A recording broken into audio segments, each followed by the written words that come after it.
शारदीय नवरात्र अश्विन मास 2022 के उपलक्ष्य में आप सभी को बहुत बहुत शुभकामनाएं।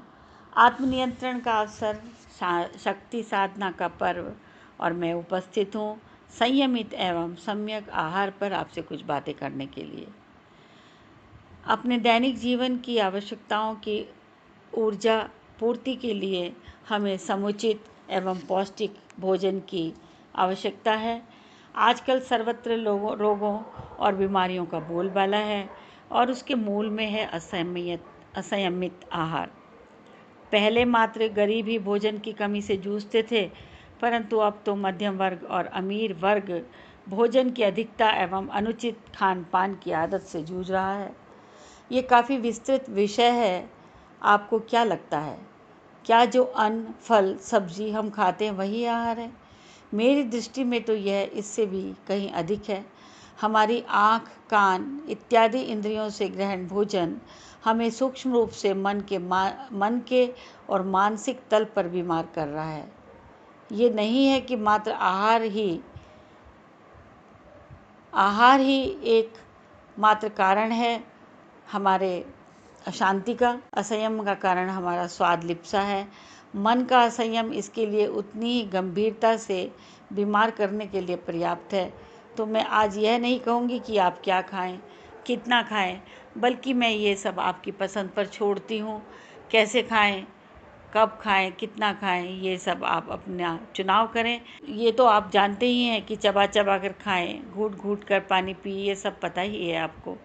मैं तो एक समझ आपको होश में लाने के लिए याद करा रही हूँ, जो आप कहीं ना कहीं भूल गए हैं या विज्ञापनों ने आपको भुला दिया है कि जीवन अमूल्य है। इसे असंयम के सस्ते में न गंवाएं, असंयम से सस्ते में न गंवाएं। शक्ति साधना के इस अवसर पर अपने जीवन शैली और जीवन समझ एवं जीवन स्तर को आगे बढ़ाएं। कहावत है एक कि जितना आप खाते हैं उसमें आधे से तो आपका पेट भरता है और आधे से डॉक्टर का। तो पहली बात, खाने की इच्छा ही भोजन को असंयमित और असम्यक बना देती है। स्वाद हमारे मन की वासना है जिसके वशीभूत होकर हम ज़्यादा खाते हैं। तो यदि खाने में ज़्यादा टाइम लगाया जाए तो हम कम खाना खाएंगे और खाना जल्दी खाना अधिक खाने को निमंत्रण देता है। इसलिए मेरा आपसे सुझाव है कि आप जो भी खाएं उसको धीरे धीरे खाएं, ताकि वो जो टाइम है, जो आपका मन है, जो खाने की इच्छा कर रहा है, उस इच्छा की पूर्ति उस टाइम स्पैन में पूरी हो जाए। तो आप देखेंगे कि आपने कम खाना खाया और आपको ये भी नहीं लगा कि और खाना था। तो मैं अभी आपसे पहले बात कर रही थी कि जो असंयमित आहार है वो सिर्फ भोजन ही नहीं है, मन भी है जो हमारे आहार से बनता है। आहार से केवल मन सिर्फ लेने वाले भोजन से नहीं बनता, भोजन पानी से नहीं बनता। कहावत है कि जैसा खाया अन्न वैसा हुआ मन, जैसे पिया पानी वैसे हुई वाणी। इसके अलावा भी अन्य इंद्रियां हैं जो हमारे मन को बनाती हैं और हमारा मन उससे शांत अथवा अशांत होता है। इन सब का भी अपना अपना आहार है। आँख जो हम देखते हैं, आँख से जो लेते हैं रूप, कान से जो ध्वनि लेते हैं, हाथ का आहार है स्पर्श। अर्थात यदि आपकी आँख, कान, हाथ, कर्मेंद्रिय जो भी ग्रहण करे वह संतुलित हो, सम्यक हो, तो आपके अंतर्मन में अद्भुत गति होगी।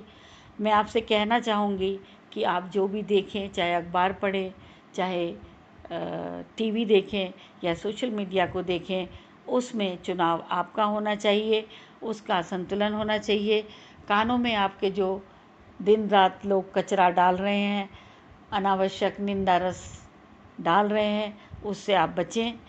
और शक्ति पर्व के इस अवसर पर मैं आपको चाहती हूँ कि आप ध्यान की ऊंचाइयों में पहुँचने के लिए इस अवसर का उपयोग करें।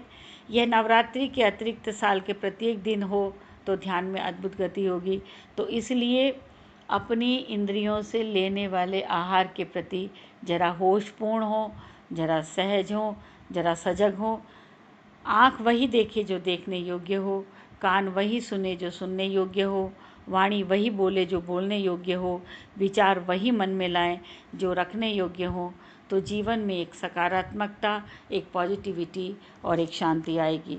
अभी तो कोई हमें कुछ भी दिखा रहा है, सोशल मीडिया, टीवी, कुछ भी कचरा कान में डाला जा रहा है इनके थ्रू, कुछ भी कंपनियां बना बना कर खिला रही हैं, कुछ भी पहना रही हैं, और हैरानी है यह सब निरर्थक अपने पेट और मन में डालते जा रहे हैं हम।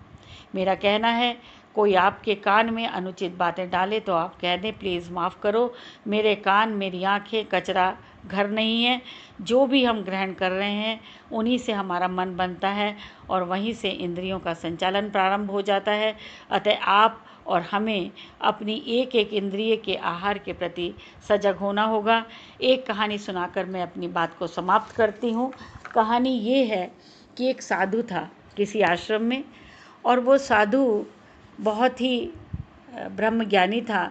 उसका एक शिष्य था, तो उसके आश्रम में एक विद्वान का आना हुआ, और उस विद्वान ने वहाँ कोई शास्त्रार्थ किया। गुरु तो चुप रहे, लेकिन शिष्य जो है उसको ये अच्छा नहीं लगा, और उसने उस विद्वान से वार्तालाप किया, काफ़ी अच्छा वार्तालाप किया। उस विद्वान को उसने हरा दिया, और हराने के बाद जब वो विद्वान चला गया गुरु के शिष्य की बातों को मानकर, तो वो बड़ा खुश हुआ। उसने सोचा कि गुरु मेरी पीठ थपथपाएगा, और उसके गुरु ने कहा, उन्होंने गुरु को देखा, गुरु ने कहा, मैं हैरान हूँ, तुम इतनी देर तक इतनी फिजूल बातें कैसे कर सकते हो, और मैं तुमसे यह पूछता हूँ कि तुमने ज़िंदगी में कभी एक भी काम की बात की? अगर नहीं की तो आगे के लिए होश रखना भाई। उसने गौर किया अपने पीछे, उसे याद नहीं आया कि अगर उसने कोई ऐसी बात की हो ज़िंदगी में। हालांकि मेरे साथ भी ये होता है कि लगता है मुझे कई बार कि मैंने एक भी काम की बात नहीं की, परंतु अब सोच रही हूँ कि कुछ काम की बातें कहूँ, और इसको मैं आपसे इसीलिए शेयर कर रही हूँ। तो उसने ऐसी कोई बात कही हो जो मतलब की हो, तो उसको समझ आ गई ये बात, और वह उसी क्षण चुप हो गया। गुरु ने कहा, कुछ समझे? वह कुछ नहीं बोला। उसके गुरु ने कहा, बोलते क्यों नहीं? वह फिर नहीं बोला। वो 40 साल जिया, उसके बाद वो फिर कभी नहीं बोला। उसके गुरु ने कहा, ये पागल मालूम पड़ता है, यह तो चुप ही हो गया। और उसके गुरु ने कहा, अगर ऐसे पागल दुनिया में थोड़े हो जाए, ज़्यादा हो, तो दुनिया बहुत बड़ी हो जाएगी। तो मैं नहीं कह रही हूँ कि इतना पागल हमें बनने की ज़रूरत है, लेकिन हाँ, निरर्थक बोल के हम अपनी काफ़ी एनर्जी वेस्ट करते हैं, निरर्थक सुनकर काफ़ी अंदर कचरा डालते हैं। इसलिए निरर्थक सुनना, देखना, बोलना, स्पर्श करना इत्यादि से के प्रति अपने होश को लाएं, और शक्ति साधना के इस पर्व को इस विषय पर मनन करते हुए बिताएं। शक्ति माँ दुर्गा आपकी रक्षा करे। आपको बहुत बहुत पुनः बधाई।